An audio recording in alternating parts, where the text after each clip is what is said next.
It's funny because a good friend of mine is from Finland, and we're going to have her on the show in a little bit because she does a whole thing.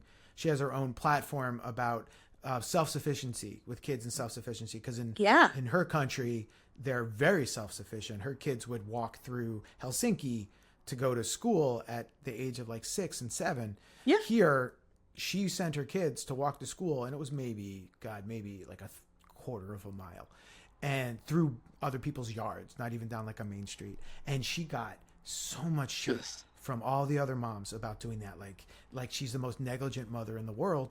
And she is like, I trust my kids. They are 8, 9 years old. They're not 2. Yeah. They should be able to walk to school. I walked to school from when I was in kindergarten. Like walking to school is something. Yeah. I mean, talk about leaving your kids alone. That's, trusting your kid to get from point A to point B should be the very first level of trust you figure out. And because I live in the city, I don't know if this is a thing in the suburbs still anymore or not. But by the time I was in 3rd grade, so 7 to 8, I think I was 7. I turned 8 in 3rd grade. I was given that little orange crossing guard thing, and I was in charge of crossing other children across the street and making cars stop. And we're not trusting 8-year-olds to walk to school? We're not trusting them to walk through backyards to get to school. That's insane. I mean, I don't necessarily think that trusting an 8-year-old to stop vehicular traffic is necessary. I know. There's a balance. There's a middle ground, yeah. But at the same time, I'm like, shouldn't they? Like, why not? Like, it's not... I think we infantilize our kids a lot more now than we were. And it's not because they can't handle it. It's because we're scared. Because of us. And it's like it's our own fear. Would you like to know a sad story? Poor little Lily, who was a latchkey kid.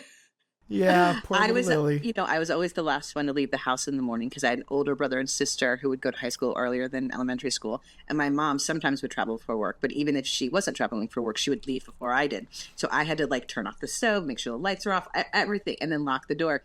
And as an 8-year-old, you don't always remember your key when you leave the house. And I remember being in 3rd grade and sitting on the front stoop of our house and not being able to get in and not being able to get in touch with anybody. And, the only phone numbers I could remember were home phone numbers. And my mom was at work and my dad wasn't answering. I finally did get through to a cousin who eventually came and got me. He's much older cousin, but I still remember that you're just not able to get in touch with anybody. No, you're just on your own. I was at school. I was in elementary school, and I broke my collarbone playing volleyball. What did they do? They just sent me home. I'm there the nurse just sent me home, and I walk home, and my mom's gone. I mean, she was a stay-at-home mom at the time, but she was still not home. Yeah, sure. And she was gone all day. School. Yeah.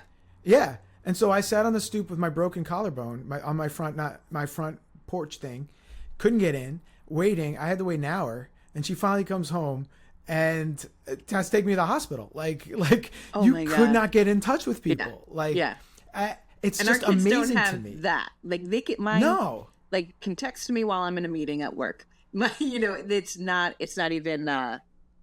It's not even comparable. The aloneness that we felt when we were left alone and the loneliness that they might feel.